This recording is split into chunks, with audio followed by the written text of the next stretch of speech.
হ্যাঁ আমি ছিলাম। তোমাকে সিসিটিভি ফুটেজে দেখা গেছে। আমাকে গুলি করতে দেখা যায়নি। কি বলবেন? কি ছিল কেন? আপনি কি খুন করেছিলেন? নো নো নো, আমি এসব কাজের সাথে জড়িত না। না খুনটা কি তুমি করেছিলে? নো, তাহলে কে? এটা জামাত বিএনপির একটা চাল হতে পারে। জামাতের কে? জামাতের কে? এটা তো আমি জানি না, অ্যাকচুয়ালি আমি জানি না। হাদি হাদি, এই যে আপনারা যে হাদি হাদি করছেন, বাংলাদেশের মানুষ হাদি করতেছে, হাদি তো অ্যাকচুয়ালি একটা জামাতের পড়ে, ওটা একটা জঙ্গি। খুন করেছিল কে? আমি করিনি। তুমি সেই সময় বাংলাদেশে ছিলে, তুমি বাংলাদেশে ছিলে তো? হ্যাঁ আমি ছিলাম। তোমাকে সিসিটিভি ফুটেজে দেখা গেছে। আমাকে গুলি করতে দেখা যায়নি। তো তুমি চলে এসছো কেন ভারতে তাহলে? গুলিটা কে করলো ভাই? পেছনে খাই করে করলো পেছনে। পেছনে গুলি কে করেছে?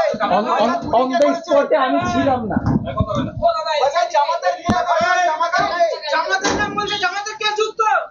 জামাত বিএনপির কাজ হইতে পারে, বাট আমি তো জানি না। নামটা বললে তুমি বেঁচে যাবে।